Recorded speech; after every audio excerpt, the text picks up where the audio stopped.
Hello viewers, आप सबका स्वागत है फिनिक्स बी लीगल चैनल में। आज हम बात करेंगे, अगर आपने किसी की ज़मीन को बहुत सालों से पकड़ के रखा हुआ है या उस पे रह रहे हैं और सालों के बाद में उनके कोई रिश्तेदार आते हैं और आपको खाली कराना चाहते हैं, ऐसी स्थिति में आपके पास में क्या कानूनी अधिकार है, आप कानूनी रूप से क्या कर सकते हो।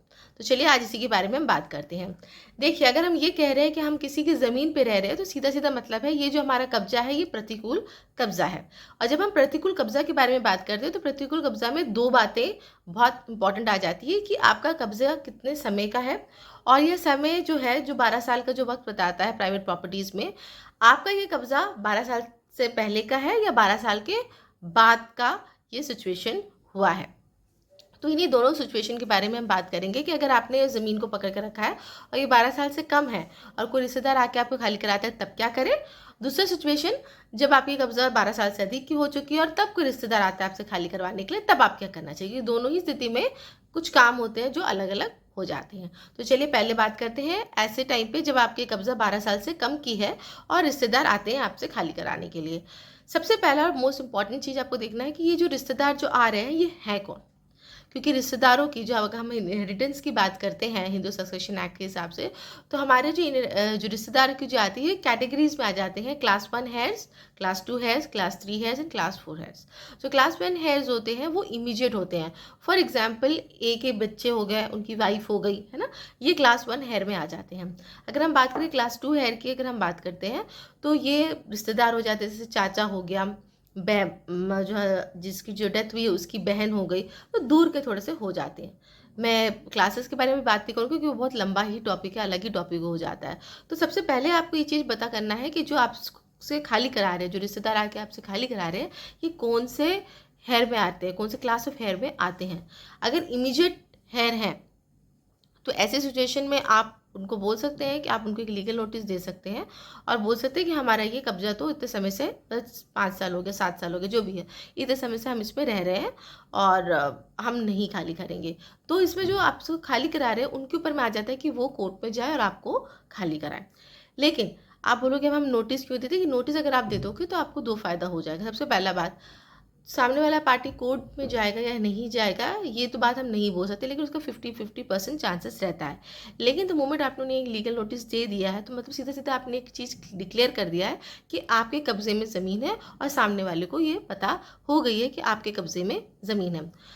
ये चीज़ आगे जाकर आपको बहुत काम आने वाली होती है, ये लीगल नोटिस, क्योंकि प्रतिकूल कब्जा का सबसे इंपॉर्टेंट फैक्टर होता है कि जिसकी ज़मीन है उसको मालूम होते हुए भी वो खाली नहीं करा रहा है, तो एक बहुत इंपॉर्टेंट फैक्ट बन जाता है ज़मीन को अपने नाम पे कराने के लिए। तो ये लीगल नोटिस आपके फ़ायदे के लिए होगा, नुकसान तो नहीं करेगा। और अगर आपको खाली कराना होगा तो वो रिश्तेदार के ऊपर पे आ जाता है कि वो आपसे कोर्ट में जाके खाली कराए। ये मैं लीगल हेयर की जो क्लास 1 है उनके बारे में बात कर रही हूँ। अगर क्लास 2 के हेयर आके आपसे खाली करा रहे हैं, मतलब बहुत दूर के कोई रिलेटिव है वो आके खाली करा रहे हैं, तब क्या करें। तब भी आप उनको लीगल नोटिस दो, ये बोलते हुए कि मैं तो इतने साल से रह रहा हूँ और आपका तो इस ज़मीन पे कानूनी हक भी नहीं है, क्योंकि आप तो हो भी नहीं इस ज़मीन के, कौन हो आप। वो बोलते हुए आपको एक उनको लीगल नोटिस देना चाहिए, क्योंकि अगर वो दूर के रिलेटिव है तो उनको तो हक ही नहीं बनता है ना उस ज़मीन पे, तो वो कैसे आपको खाली करा रहे हैं। और क्लास 1 के हेयर तब है कहाँ, अगर क्लास 2 के हेयर आ रहे हैं तो क्लास 1 के हेयर है कहाँ, वो कहाँ पर है।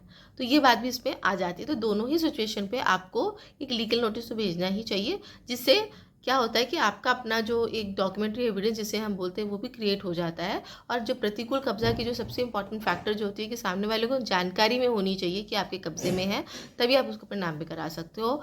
वो चीज़ इसमें, वो फैक्टर आपका क्लियर कट हो जाता है। अब हम बात करते हैं सेकेंड सिचुएशन में, जहाँ पे ज़मीन का कब्जा आपके पास 12 साल से अधिक समय पे है। ऐसे समय पे जब रिश्तेदार आते हैं आपको खाली कराए, तब क्या करें। इसमें सेम बात, वो जो क्लास 1 और क्लास 2 हेयर की होती है, सेम बात इसमें भी एप्लीकेबल हो जाती है। लेकिन इसमें ये रहता है कि लीगल नोटिस तो आप इसमें ही भी दोगे, लेकिन साथ ही साथ में अगर क्लास 1 के हेयर है तो क्लास 1 के हेयर आपके ऊपर केस करे उससे पहले आप कोर्ट में जाकर सूट फॉर डिक्लेरेशन का फाइल कर सकते हो।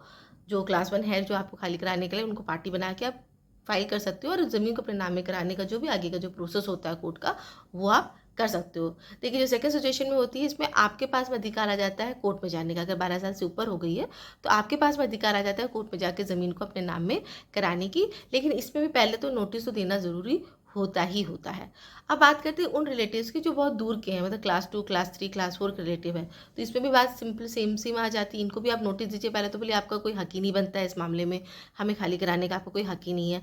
दूसरा चीज़, आप कोर्ट में जाके केस फाइल करिए सूट पर डिक्लेरेशन, और ज़मीन को अपने नाम पे आप उस पर करा सकते हैं अगर आपके पास में सारे डॉक्यूमेंट्री एविडेंस है।